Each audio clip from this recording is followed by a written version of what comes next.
Well, howdy there, Internet people. It's Bo again. So, today we are going to talk about things pertaining to Putin's possible positions. Lately, because of all of the restructuring and realignments going on within the Russian military, people have been wondering if it is appropriate to use a specific word. And this has been kind of tossed about for a while. Generally speaking, when leaders in countries like Russia begin realigning the way their military functions and restructuring it, once people start getting realigned horizontally, the word purge gets thrown out. Doesn't have to be that, but that's normally a pretty good indication. Because of what happened with the boss of Wagner, people are wondering if that is appropriate. It could be. That is one sign, but there's a more important sign.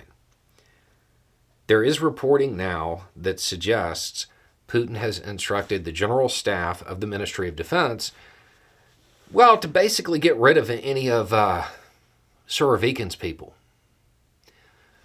Surovikin is a general who is currently, at least at last reporting, being detained in an apartment, being treated pretty well. He's allowed to have visitors, stuff like that. He is in one of those detainments that is really just stay out of the public eye. But the reporting has gone out that his proteges, those people who are closely aligned with him, who are in Ukraine, that the general staff is to kind of show them the door and get them out of the way. At that point, if that reporting is accurate, yeah, using the term purge is fair at that point. It certainly appears to be the case right now. So what does that mean for the Russian effort? One of the things about Surovikin, even though he has fallen out of favor, not as far as other people have fallen, but he has fallen out of favor with Putin.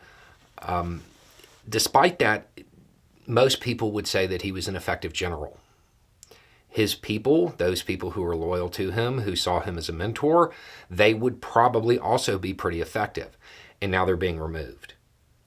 These types of realignments, this type of restructuring, it's never actually good for the military, for the troops on the line, because they get less experienced people. It may be good for the strongman authoritarian desperately clinging to stay in power, but it's not good for those on the front lines. Another sign that that may be coming is that there's I think at this point it's still a draft, but there's some new legislation in Russia that may be introduced dealing with future potential mobilizations, and it widely expands who might be called up if it was to be enacted. It is so expansive that Snowden would fall under it. That's a pretty big sign right there. It's not going well. Putin doesn't want a full mobilization because he knows it will cause even more discontent. The other thing that happens when weak strongman leaders start identifying their enemies is it also identifies them to each other. And it lets those who might be dissidents know who their friends are, or at least people who wouldn't be opposed to them. I know everybody likes to view Putin as somebody who is still at the top of his game. He's not. He is not. Putin is not the person he was 10 years ago. He's losing his grip, and it's starting to show.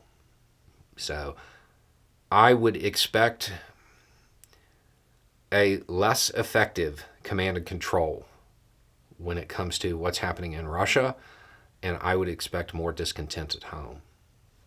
Anyway, it's just a thought. Y'all have a good day.